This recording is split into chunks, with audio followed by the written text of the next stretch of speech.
Hello everyone, my name is Nathan Carson, and I would like to thank you for taking the time to watch my video about poverty in Hillsborough County, Florida. Whenever we think about poverty, we often think that it's only a problem that countries in the developing world face. Yet this couldn't be further from the truth.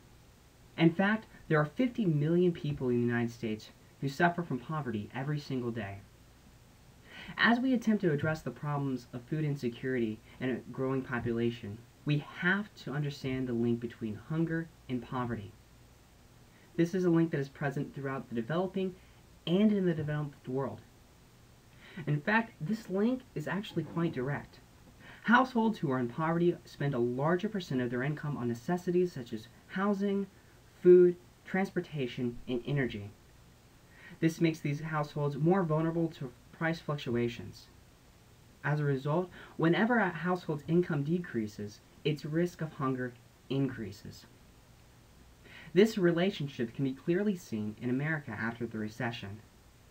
After the financial crisis, families saw their incomes dramatically slashed. As a result, poverty in the United States is once again increasing, and subsequently so is hunger. In my home state of Florida, the impact of the recession on poverty is acutely felt. When we take a look at the statistics, we find out that the state of Florida has a poverty rate that is actually higher than the rest of the nation. And when we look at it on the county level, such as my home community of Hillsborough County, we find that the poverty rate is even higher than what the rest of the state has. This is also reflected in the household median income. What this shows is that residents who live in Hillsborough County are likely to earn less money than other individuals who are living in other parts of the state or in other parts of the country. In order to get a full understanding of what poverty looks like in Hillsborough County, it's important to observe poverty on the personal level, and we can do that by breaking down the county demographically and geographically.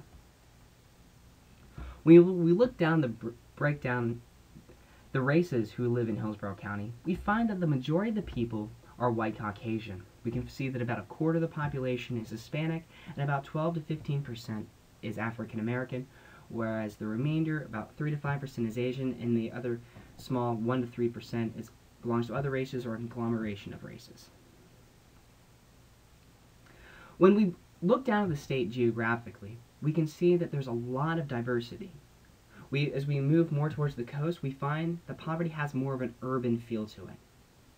This is going to demonstrate itself in high crime rates. In fact, the city of Tampa had some of the most dangerous neighborhoods in the entire country.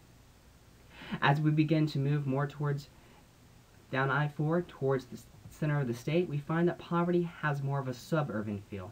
As we look in areas such as Thonotosassa and Brandon, we can see that poverty is going to have a very spread out suburban feel.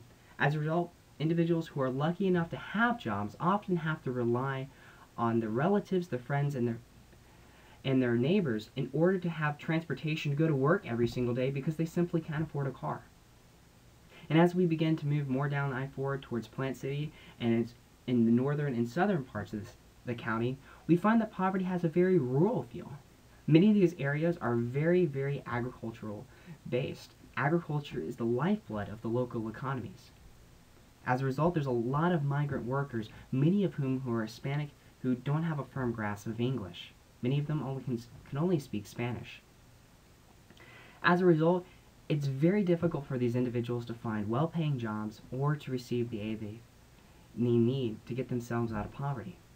Oftentimes, the people around them don't know how to meet their needs because there's a language barrier.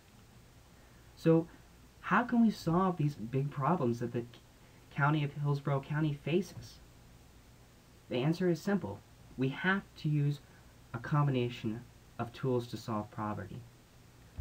If we look on the federal level, we find programs such as SNAP, and if we look in the state level, we find other programs such as food stamps. We can see that these programs are very, very effective at mitigating the effects and mitigating the risks of food insecurity for many of these poor families.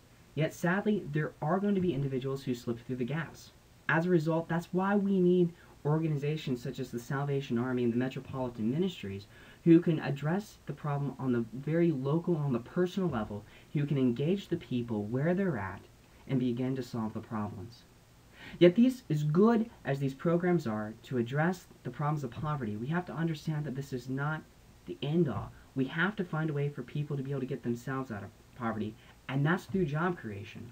We must focus on solutions to help jumpstart the economy so people can begin to lift themselves up to be able to provide for themselves and to provide for their families.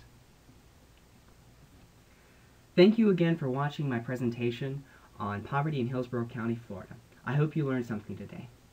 Thank you again and take care.